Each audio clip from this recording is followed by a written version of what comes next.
بسم اللہ الرحمن الرحیم۔ الابل، اونٹ۔ الابل یہ لفظ جمع کے معنی دیتا ہے، اس کا مفرد مستعمل نہیں۔ کتاب المنجد صفحہ نمبر 46۔ اونٹ کو اردو میں اونٹ، بنگالی میں اونٹ، بلوچی میں اشتر، پشتو میں اوخ، پنجابی میں اونٹ، سندھی میں اٹھ، کشمیری میں اونٹ کہا جاتا ہے۔ کتاب ہفت زبانی لغت صفحہ نمبر 61۔ انگریز زبان میں اونٹ کو کیمل کہا جاتا ہے۔ کتابستان اردو انگلش ڈکشنری صفحہ نمبر 84۔ الجمل، اونٹ، اس کی جمع جمال، اجمال، جمل، جمالہ، جمالات، جمائل وغیرہ آتی ہے۔ لفظ جمل کا اطلاق اونٹنی پر شاذ و نادر ہوتا ہے۔ مثلا کہتے ہیں شربت لبن جملی، میں نے اپنی اونٹنی کا دودھ پیا۔ ابن سیدہ نے کہا ہے کہ لفظ جمال اسم واحد ہے جس کا اطلاق جمع پر بھی کیا جاتا ہے، حالانکہ نہ وہ جمع ہے اور نہ ہی اسم جمع، بلکہ وہ جنس پر دلالت کرتا ہے۔ جوہری نے کہا کہ اس لفظ جمال کی جمع نہیں آتی بلکہ یہ مؤنث ہے، اس لیے کہ وہ اسم جمع جس کا واحد اس کے الفاظ سے نہ ہو اور وہ ذوی العقول کے لیے مستعمل ہو تو ان کے لیے مؤنث ہونا لازمی ہوتا ہے، لیکن تصغیر بناتے وقت ہا کا اضافہ کرتے ہیں، مثلا ابیلہ، غنیمہ وغیرہ۔ اکثر ابل اور ابل آتا ہے، اس کی جمع آبال ہے، لیکن جب یائے نسبت کا اضافہ کریں تو ابیلی یائے مفتوحہ استعمال ہوتی ہے۔ ابن ماجہ میں عروہ البارقی سے مروی ہے کہ نبی اکرم صلی اللہ علیہ وآلہ وسلم نے فرمایا، اونٹ گھر والوں کے لیے باعث عزت اور بکریاں باعث برکت ہوتی ہیں، اور گھوڑوں کی پیشانیوں میں یعنی گھوڑوں میں خیر و برکت قیامت تک کے لیے باندھ دی گئی ہے۔ ابن ماجہ میں وہب بن منبع کی روایت ہے، آدم علیہ السلام اپنے مقتول بیٹے کے لیے اتنے برس تک اونٹ جمع کرتے رہے اور اس دوران حضرت حوا علیہ السلام سے ملاقات نہیں کی، یعنی ان سے انس و محبت نہیں کی بلکہ ان سے دور رہے۔ اہل لغت نے لکھا ہے کہ عرب میں اونٹ کو نبات اللیل بھی کہا گیا ہے۔ نیز مذکر و مؤنث کو جب وہ 9 سالہ یا 4 سالہ یعنی جزع ہو جائے تو بعیر کہا جاتا ہے۔ بعیر کی جمع ابعرہ اور بعران آتی ہے۔ بوڑھی اونٹنی کو اشارف کہتے ہیں، اس کی جمع شرف آتی ہے۔ 2 کوہان اونٹ کو عوامل کہتے ہیں۔ اونٹ بھاری بھرکم اور فرما بردار جانور ہے، لیکن روز بروز دیکھنے کی وجہ سے اس کا عجیب الخلقت ہونا عام نہیں رہا، البتہ یورپ کے لوگوں کے لیے اب بھی ہے۔ اونٹ بڑے جسم والا جانور ہے۔ اونٹ کی خصوصیت ہے کہ وہ بھاری بوجھ اٹھا کر بلا تکلیف پاؤں پر کھڑا ہو جاتا ہے اور بیٹھ بھی جاتا ہے۔ اگر کوئی چوہیا اونٹ کی نکیل دبا کر جہاں لے جانا چاہے آسانی کے ساتھ لے جا سکتی ہے۔ اونٹ فرما برداری سے منہ نہیں موڑتا۔ اونٹ کی پشت اتنی وسیع ہے کہ انسان مع ساز و سامان، اشیاء اکل و شرب، ضروری برتن، گدا، تکیہ اور کپڑوں کے ساتھ سواری کر سکتا ہے۔ اسے ایسے لگے گا گویا کہ وہ اپنے گھر میں بیٹھا ہوا ہے۔ ان سب چیزوں کے باوجود اونٹ اس مصنوعی گھر کو لے کر پھرتا رہتا ہے۔ قرآن کریم میں اللہ تعالیٰ کا ارشاد ہے، بسم اللہ الرحمن الرحیم، افلا ينظرون الى الابل كيف خلقت، کیا وہ اونٹ کی طرف نہیں دیکھتے کہ کیسے وہ پیدا کیا گیا؟ سورہ الغاشیہ۔ اللہ تعالیٰ نے اونٹ کی لمبی گردن اس لیے بنائی ہے تاکہ وہ بوجھ لے کر آسانی کے ساتھ اٹھ بیٹھ جائے اور بھاری بوجھ اٹھا سکے۔ بعض حکماء جن کے علاقوں میں اونٹ نہیں ہوتے، ان سے سوال کیا گیا کہ اونٹ کیا چیز ہے؟ دانشوروں نے سوچنے کے بعد جواب دیا کہ اونٹ ایک لمبی گردن والا جانور ہے۔ اونٹ کو اس طرح پیدا کرنے میں اللہ تعالیٰ کا یہ ارادہ تھا کہ پانی کی کشتی کی طرح خشکی کی کشتی بھی تیار ہو جائے۔ اونٹ کو پانی پر صبر کرنے کی زبردست طاقت حاصل ہے، چنانچہ اگر اونٹ کو سفر میں 10 دن تک بھی پانی نہ ملے تب بھی اونٹ صبر کر سکتا ہے۔ اسی طرح اونٹ ہر اس گھاس پھوس کو جسے دوسرے جانور نہیں کھاتے کھا لیتا ہے۔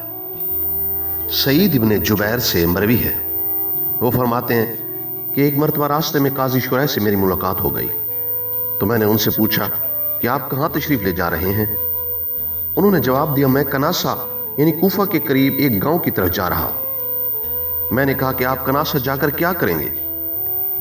قاضی شریح فرمانے لگے میں وہاں جا کر اونٹوں کو دیکھوں گا کہ اللہ رب العزت نے انہیں کیسے پیدا کیا۔ اللہ تعالیٰ کا ارشاد ہے بسم اللہ الرحمن الرحیم وَعَلَيْهَا وَعَلَى الْفُلْكِ تُحْمَلُونَ، اور ان پر بھی اور کشتی پر لدے لدے سوار ہو کر پھرتے ہو۔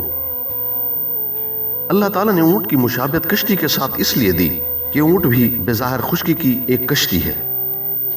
اسی طرح ذُرُّمَّہ شاعر نے کہا ہے سفینۃ برٍ تحت خدی زمامها، خشکی کی کشتی یعنی اونٹ کی مہار اس کے دونوں رخساروں کے نیچے ہوتی ہے۔ قرآن کریم میں اونٹ کے 13 نام ذکر کیے گئے ہیں۔ ایبل یہ لفظ واحد اور جمع دونوں کے لیے استعمال ہوتا ہے اور یہ قرآن میں 2 مرتبہ استعمال ہوا ہے، ایک سورہ انعام آیت نمبر 144 میں اور دوسرا سورہ غاشیہ آیت نمبر 17 میں۔ بحیرہ یہ لفظ اونٹنی کے لیے استعمال کیا جاتا ہے۔ بحیرہ اہل عرب اس جانور یا اس اونٹنی کو کہتے ہیں کہ جو 5 مرتبہ حاملہ ہو کر 5 بچے جن چکی ہو اور آخری جو بچہ اس نے جنا ہو وہ نر بچہ ہو۔ اور بحیرہ اونٹنی کو بت پرست لوگ اپنے بتوں کے نام کر دیتے تھے، اور اس کا جو گوشت اور اس کا جو دودھ ہوتا اور اس کی اون وغیرہ یہ اپنے استعمال میں نہ لاتے تھے، اور نہ ہی اس پہ کوئی سوار ہوتا تھا۔ ان کے لیے شاید یہ باعث برکت بن جاتی تھی۔ اور اس بحیرہ کا ذکر سورہ المائدہ کی آیت نمبر 103 میں آیا ہے۔ بدن قرآن میں فقط 1 مرتبہ یہ لفظ آیا ہے، سورہ حج آیت نمبر 36 میں۔ عرب میں یہ لفظ اس اونٹ یا جانور کے لیے استعمال کیا جاتا ہے کہ جو فقط اللہ کے گھر کی قربانی کے لیے استعمال کیا جاتا۔ بعیر یہ لفظ قرآن کریم کی سورہ یوسف میں 2 مرتبہ ذکر کیا گیا ہے، اور یہ ایسے اونٹ کے لیے بولا جاتا ہے کہ جو بار برداری اور سواری کے لیے استعمال ہو۔ اور بعیر کا لفظ بھی واحد اور جمع دونوں کے لیے استعمال کیا جاتا ہے۔ سورہ یوسف کی آیت نمبر 25 اور آیت نمبر 72 میں بعیر کا ذکر موجود ہے۔ جمل قرآن کریم کی سورہ آراف کی آیت نمبر 4 میں جمل کا ذکر ہے، اور یہ عربی زبان میں عموماً اونٹ کے لیے ہی استعمال کیا جاتا ہے۔ جمالات یہ لفظ جمل کی جمع ہے، اور اس کا ذکر سورہ المرسلات میں آیا ہے۔ حام یہ لفظ سورہ مائدہ کی 103 نمبر آیت میں استعمال ہوا ہے، اور عرب میں حام اس بوڑھے اونٹ کو کہا جاتا ہے کہ جس کا پوتا بھی سواری دینے کے قابل ہو، یا جس اونٹ کے نطفے سے 10 بچے پیدا ہو جاتے، پھر عرب لوگ اس بوڑھے اونٹ کو حام کہتے، اور یہ اونٹ معبود کے نام پر کھلا چھوڑ دیا جاتا تھا۔ رکاب قرآن کریم کی سورہ حشر کی آیت نمبر 2 میں یہ لفظ استعمال ہوا ہے۔ رکاب اس اونٹ کو کہا جاتا ہے جو سواری کے قابل ہو، جس پہ سواری کی جا سکے۔ صائبہ اس لفظ کا استعمال سورہ مائدہ کی آیت نمبر 3 میں بحیرہ اور حام کے ساتھ ساتھ ہے۔ اور صائبہ اس اونٹنی کو کہا جاتا ہے کہ جو کسی مریض کے شفا یاب ہونے، کسی منت کے پورا ہونے یا کسی تکلیف اور مشکل سے بچ جانے پر شکرانے کے طور پر معبودوں کے نام پر چھوڑ دیا جاتا تھا۔ البتہ صائبہ اس اونٹنی کو بھی کہا جاتا ہے جس نے 10 مرتبہ بچے جنے ہوں اور ہر بار مادہ ہی جنی ہو۔ صائبہ کا لفظ سورہ مائدہ کی آیت نمبر 103 میں ذکر ہوا ہے۔ اشار سورہ تکویر کی آیت نمبر 4 میں یہ لفظ ذکر ہوا ہے۔ اشار جمع ہے جس کی واحد اشرا ہے یا عشر ہے، اور اشار اس اونٹنی کو کہا جاتا ہے کہ جو 10 مہینے سے حاملہ ہو۔ ایسی اونٹنیاں جو 10 مہینوں سے حاملہ ہوں ان کو اشار کہا جاتا ہے۔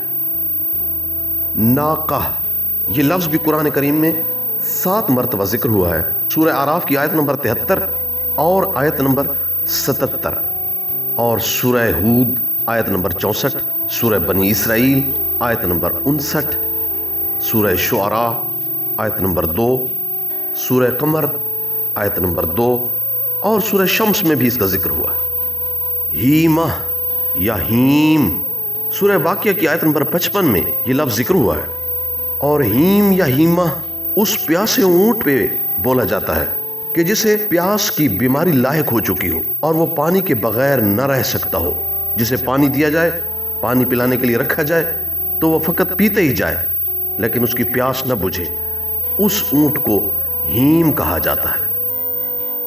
اونٹ کی کوہان میں کیا ہوتا ہے؟ بعض تو کہتے ہیں فقط یہ گوشت سے تعبیر ہے، لیکن کچھ لوگوں کا اختلاف ہے۔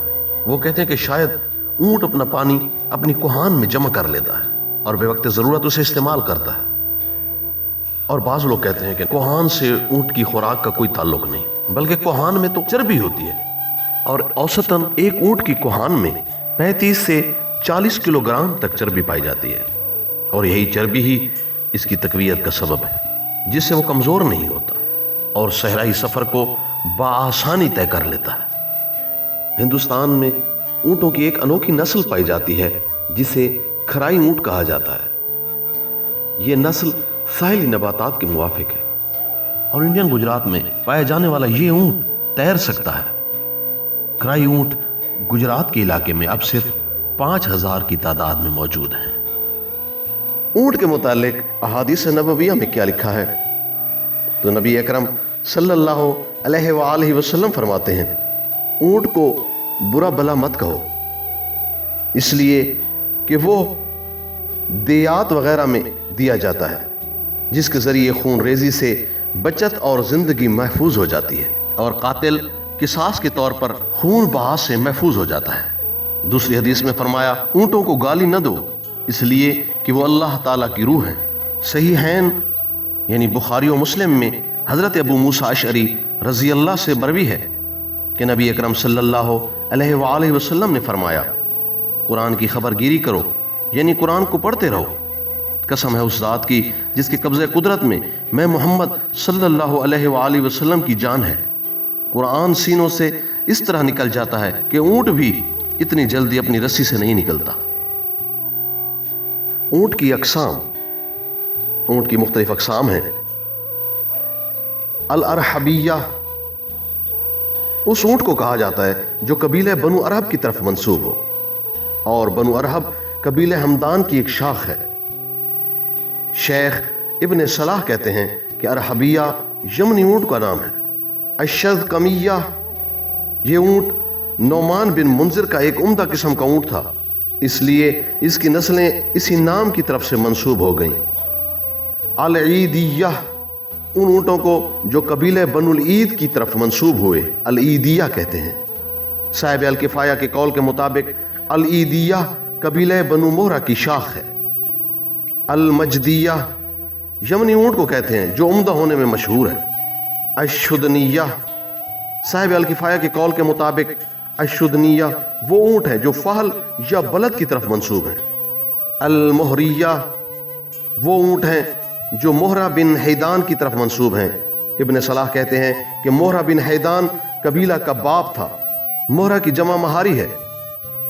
امام غزالی فرماتے ہیں المہریہ ردی اونٹوں کو کہتے ہیں، لیکن یہ بات صحیح نہیں، اس لیے کہ انہی اونٹوں میں بعض جنگلی اونٹ ہوتے ہیں اور ان کو جنگلی اونٹ ہی کہا جاتا ہے۔ بعض لغویین یہ کہتے ہیں وہ قوم عاد اور قوم سمود کے بقایا اونٹ کی نسلوں سے ہوتے ہیں، لیکن اہل لغت کچھ اونٹوں کے دوسرے نام بھی رکھ دیتے ہیں۔ اس کی صرف وجہ یہی ہے کہ بعض اونٹوں میں مختلف اقسام کے اوصاف پائے جاتے ہیں، ان میں سے کچھ اچھے ہوتے ہیں اور کچھ برے۔ العیس ان اونٹوں کو کہتے ہیں جن کے مزاج میں سختی یا شدت پائی جاتی ہو۔ الشملال وہ اونٹ ہیں جو ہلکے پھلکے ہوں۔ الیعملہ کام کرنے والے اونٹوں کو کہتے ہیں۔ الوجنا وہ اونٹ ہیں جن کے مزاج میں سختی ہو۔ الناجیہ ان اونٹوں کو کہتے ہیں جو تیز رفتار ہوں۔ الاوجا شریرے بدن والے اونٹوں کو کہا جاتا ہے۔ الشمردلہ لمبے بدن والے اونٹوں کو کہا جاتا ہے۔ الہجان اچھی قسم کے اونٹوں کو کہتے ہیں۔ القوما بڑے بڑے کوہان والی اونٹنیوں کو کہا جاتا ہے۔ الحرف دبلی اور چھریرے بدن والی اونٹنی کو کہتے ہیں۔ القودا لمبی گردن والی اونٹنی کو کہتے ہیں۔ الشملیل تیز رفتار اونٹنی کو کہتے ہیں۔ علامہ کمال الدین دمیری اپنی کتاب حیات الحیوان جلد اول میں تحریر فرماتے ہیں ماہرین حیوانات کہتے ہیں کہ جس وقت اونٹ غصہ میں ہوتا ہے تو وہ کسی کی بھی پرواہ نہیں کرتا۔ غصہ کی حالت میں اونٹ بدخلق ہو جاتا ہے، اس کے منہ سے جھاگ نکلتی ہے اور وہ بلبلانے لگتا ہے۔ اونٹ غصہ کی حالت میں چارہ کم کھاتا ہے اور اس کے منہ سے شکشکا نکلتی ہے۔ شکشکا اونٹ کی اس سرخ کھال کو کہتے ہیں جس کو اونٹ اپنے پیٹ سے نکال کر پھونک مارنے لگتا ہے۔ اگر اسی حالت میں اونٹ کی باچھ کو دیکھا جائے تو وہ پہچانا نہیں جائے گا۔ حضرت لیث رحمۃ اللہ علیہ کہتے ہیں کہ یہ کیفیت عربی اونٹوں کے علاوہ کسی اور میں نہیں پائی جاتی، لیکن یہ بات صحیح نہیں۔ حضرت علی رضی اللہ عنہ نے فرمایا کہ خطابت شیطان کی جھاگ ہے۔ اونٹ کی عادات۔ اونٹ سال بھر میں صرف ایک مرتبہ جفتی کرتا ہے، لیکن اس کی جفتی دیر پا ہوتی ہے اور وہ اس دوران بار بار انزال کرتا ہے۔ یہی وجہ ہے کہ اونٹ جب جفتی سے فارغ ہوتا ہے تو اس میں کمزوری اور سستی پیدا ہو جاتی ہے۔ پیدا ہونے کے بعد اونٹنی 3 سال بعد حاملہ ہوتی ہے، اسی لیے اس کو ہکا بھی کہتے ہیں۔ ماہرین حیوانات کے مطابق اونٹ بغض اور کینہ رکھنے والا جانور ہے، لیکن اس کے ساتھ ساتھ اونٹ میں صبر و تحمل اور دوسروں پر حملہ آور ہونے کی صلاحیت بھی پائی جاتی ہے۔ صاحب المنطق نے بیان کیا ہے کہ اونٹ اپنی ماں سے جفتی نہیں کرتا۔ اونٹ ایسا جانور ہے جس کے پتا نہیں ہوتا، شاید اس وجہ سے کہ اونٹ کے اندر صبر و تحمل کی بے پناہ قوت ہوتی ہے اور اطاعت و فرما برداری کا جذبہ پایا جاتا ہے۔ اونٹ کی کنیت ابو ایوب ہے۔ اونٹ کے جگر میں پتے کی مانند ایک چیز پائی جاتی ہے، غالباً وہ ایک قسم کی کھال ہوتی ہے جس میں لعاب لگا ہوتا ہے۔ اس کھال کی خصوصیت یہ ہے کہ اگر اس کا سرما آنکھوں میں لگایا جائے تو پرانے پھولے کے لیے فائدہ مند ہے۔ اونٹ کی خصوصیت یہ ہے کہ وہ کانٹے دار جھاڑیوں کو مزے لے کر کھاتا ہے۔ اونٹ کو ان کانٹے دار جھاڑیوں کے ہضم کرنے میں کوئی مشکل پیش نہیں آتی۔ اس کی وجہ یہ ہے کہ اونٹ کی آنتڑیاں اتنی مضبوط ہوتی ہیں کہ اسے خاردار چیز کو ہضم کرنے میں پریشانی نہیں ہوتی، لیکن اونٹ جو کو بڑی مشکل سے ہضم کر پاتا ہے۔ اونٹ کے متعلق اہل عرب میں حیران کن یہ بات دیکھی گئی ہے کہ جب کوئی اونٹ خارشی ہو جاتا ہے تو دوسرے صحیح و سالم اونٹوں کو بھی داغ دیتے ہیں تاکہ مرض متعدی نہ ہونے پائے اور خارشی اونٹ صحیح ہو جائے۔ اونٹ کے بارے میں شرعی حکم کیا ہے؟ نص اور اجماع کے ذریعے یہ ثابت ہے کہ اونٹ کا گوشت حلال ہے۔ اللہ تعالیٰ کا ارشاد ہے، بسم اللہ الرحمن الرحیم، احلت لکم بہیمۃ الانعام، تمہارے لیے مویشی کی قسم کے سب جانور حلال کیے گئے۔ سورہ المائدہ آیت نمبر 1۔ علامہ دمیری لکھتے ہیں کہ حضرت یعقوب علیہ السلام نے اپنے لیے اونٹ کا گوشت اور اس کا دودھ حرام کر لیا تھا۔ اونٹ کے گوشت اور دودھ کی حرمت یہ یعقوب علیہ السلام کا اپنا اجتہاد تھا اور اپنے نفس کے لیے ایک کردار تھا۔ اس کا سبب یہ ہے کہ آپ دیہات میں رہتے تھے، اس وجہ سے آپ کو عرق النساء کی شکایت پیدا ہو گئی تھی۔ چنانچہ حضرت یعقوب علیہ السلام نے اونٹ کا گوشت اور دودھ اپنے اوپر حرام کر لیا تھا۔ اسرائیل عبرانی زبان کا لفظ ہے، یہ حضرت یعقوب علیہ السلام کا لقب ہے۔ اہل علم نے اونٹ کا گوشت کھانے پر وضو کے متعلق اختلاف کیا۔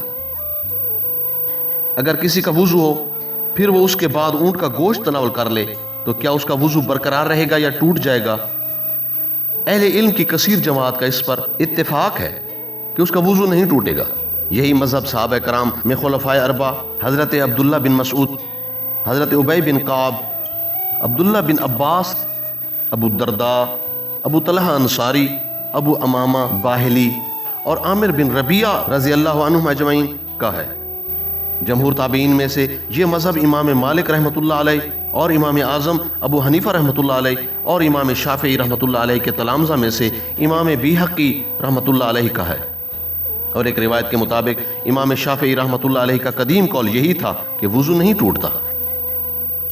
حضرت برہ بن عازب رضی اللہ سے روایت ہے کہ رسول اکرم صلی اللہ علیہ وآلہ وسلم سے اونٹ کا گوشت کھانے کے بعد وضو کے متعلق سوال کیا گیا تو آپ نے فرمایا وضو کر لیا کرو۔ پھر آپ سے سوال کیا گیا کہ بکری کے گوشت کے کھانے کے بعد وضو کیا جا سکتا ہے تو آپ نے فرمایا کہ اس کے بعد وضو نہ کیا کرو۔ پھر آپ سے اونٹوں کے باڑہ میں نماز پڑھنے کے متعلق سوال کیا گیا تو آپ نے فرمایا کہ تم اونٹ کے باڑہ میں نماز نہ پڑھا کرو، اس لیے کہ وہ شیاطین کا ٹھکانہ ہے۔ پھر بکری کے باڑہ میں نماز پڑھنے کے متعلق سوال کیا گیا تو آپ نے فرمایا اس میں نماز ادا کیا کرو، اس لیے کہ بکریاں مبارک ہیں۔ عبداللہ بن مغفل رضی اللہ عنہ سے روایت ہے کہ نبی اکرم صلی اللہ علیہ وآلہ وسلم نے فرمایا کہ اونٹ شیاطین سے پیدا کیے گئے ہیں۔ اونٹ کی زکوٰۃ 5 اونٹوں میں 1 سال گزرنے پر زکوٰۃ واجب ہوتی ہے۔ 5 اونٹوں کی زکوٰۃ ایک چرنے والی بکری ہے۔ جب 10 اونٹ ہو جائیں تو 2 بکریاں، 15 اونٹوں پر 3 بکریاں اور 20 اونٹوں میں 4 بکریاں واجب ہوتی ہیں۔ چنانچہ جب 25 اونٹ ہو جائیں تو 1 بنت مخاض یعنی اونٹ کا 1 سال کا بچہ، 36 اونٹوں میں 1 بنت لبون یعنی اونٹ کا 2 سال کا بچہ، 46 اونٹوں میں 1 ہکا یعنی اونٹ کا 3 سال کا بچہ، 61 اونٹوں میں 1 جزعہ یعنی اونٹ کا 5 سال کا بچہ، 76 اونٹوں میں 2 بنت لبون، 91 اونٹوں میں 2 ہکے، 121 اونٹوں میں 3 بنت لبون۔ پھر اس کے بعد زکوٰۃ اسی طرح دینی ہوگی کہ ہر 40 اونٹوں کے اضافے میں 1 بنت لبون، اور 50 اونٹ ہو جائے تو 1 ہکا واجب ہوگا۔ جو بکری اونٹ کی زکوٰۃ میں دی جائے اس کی عمر 2 سال ہونی چاہیے۔ عربی زبان میں لفظ معز کا اطلاق بکرا اور بکری دونوں پر ہوتا ہے، یا 1 سالہ دمبا دینا ہوگا۔ اونٹ کے طبی خواص۔ موسم گرما میں جب ہمیں پسینہ آتا ہے تو پسینے کے ساتھ ساتھ سوڈیم کلورائڈ بھی ہمارے جسم سے خارج ہوتا ہے۔ نمکیات کی یہ کمی کئی بیماریوں کا سبب بن سکتی ہے، تو اس صورت میں اونٹنی کا دودھ پینے سے سوڈیم کلورائڈ کی کمی کا مقابلہ کیا جا سکتا ہے۔ اونٹنی کے دودھ میں وٹامنز، کیلشیم، حیاتین پائے جاتے ہیں۔ اس کے علاوہ اہم معدنیات پوٹاشیم، جست، تانبا، میگنیزیم، سوڈیم اور فولاد بھی ہوتا ہے، اور اونٹنی کے دودھ میں گائے کے دودھ کی بنسبت فولاد 10 گنا زیادہ ہوتا ہے۔ اونٹنی کا دودھ جوڑوں کے درد اور ہڈیوں کے امراض کو دور کرتا ہے۔ اونٹنی کے دودھ سے بننے والی مصنوعات میں پنیر، برفی، گلاب جامن اور دوسری بہترین اشیاء لذیذ بھی غذائیت سے بھرپور ہوتی ہیں۔ اونٹنی کے دودھ کی مانگ مشرق وسطی اور یورپ میں زیادہ ہے۔ ذیابیطس کے مریضوں کے لیے اونٹنی کا دودھ قدرت کا ایک انمول عطیہ ہے کہ جس میں انسولین کی خاصی مقدار پائی جاتی ہے۔ انسولین ایک ہارمون ہے جو ذیابیطس کے مریضوں میں کم مقدار میں پایا جاتا ہے، اور انہیں یہ ہارمون ادویہ کی شکل میں لینا پڑتا ہے۔ ذیابیطس کے مریضوں کے لیے اونٹنی کا دودھ ایک شافی علاج کے طور پر اکسیر ہے۔ تاریخ میں ملتا ہے کہ گزشتہ ادوار میں اونٹنی کا دودھ یرکان، تلی، دمے اور بواسیر کے علاج میں دوا کے طور پر استعمال ہوتا رہا ہے۔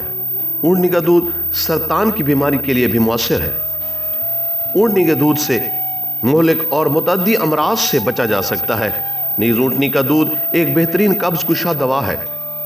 یہ دودھ اگر بیمار آدمی کو پلایا جائے تو اس سے نہ صرف وہ شفا یاب ہوگا بلکہ اس کی ہڈیاں بھی مضبوط ہوں گی اور اس کے رشد میں بہت معاون اور مددگار ثابت ہوگا۔ حکیم ابن سینا نے اپنی کتاب القانون فی الطب میں اونٹ کے طبی استعمال کا تذکرہ کیا ہے۔ اونٹ کے فضلے سے چیچک کے داغ ختم کرنے میں مدد ملتی ہے۔ اونٹنی کا دودھ اور پیشاب استسقاء اور جگر کے مریضوں کے لیے فائدہ مند ہے۔ اونٹنی کے دودھ کے استعمال سے برس بیماری کا نہ ہونا سانس کے امراض خاص کر دق، ورم جگر، تحال اور بواسیر کے مریضوں کے لیے مفید ہے۔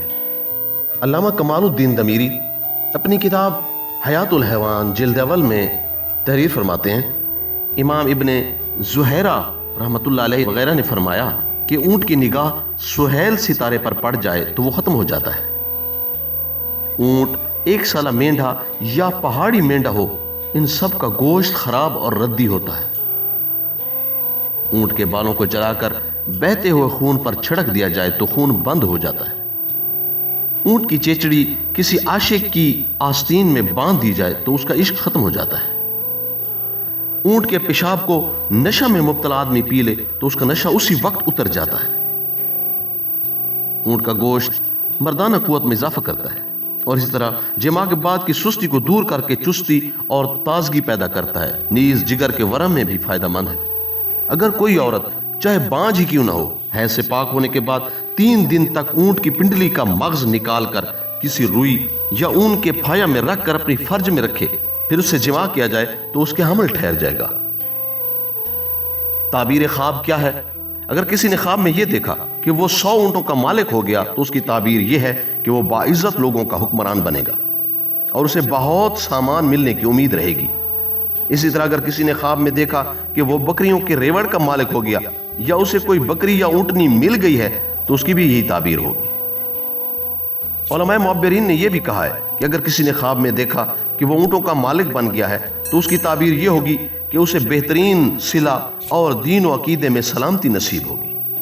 اگر کسی نے خواب میں دیکھا کہ وہ عربی اونٹوں کو چرا رہا ہے تو اس کی تعبیر یہ دی جائے گی کہ وہ عرب قوم کا سردار بنایا جائے گا۔ اگر کسی نے خواب میں دیکھا کہ کسی شہر میں اونٹ ہی اونٹ ہیں تو اس کی تعبیر یہ ہوگی کہ اس کے شہر میں وبا اور جنگ وغیرہ کا خدشہ ہے۔ امام الجبلی رحمۃ اللہ علیہ نے فرمایا اگر کسی نے خواب میں دیکھا کہ وہ اونٹ کا مالک ہو گیا تو اس کی تعبیر یہ ہوگی کہ اس شخص کو عزت و حکمت کی دولت نصیب ہوگی۔ ارطامی دوست نے کہا کہ اگر کوئی شخص خواب میں یہ دیکھے کہ اس نے اونٹ کا گوشت کھایا ہے تو اس کی تعبیر یہ ہوگی کہ وہ شخص بیمار ہو جائے گا۔ امام المعبرین محمد بن سیرین رحمۃ اللہ علیہ نے فرمایا کہ خواب میں اونٹ کا گوشت کھانے سے کوئی حرج نہیں۔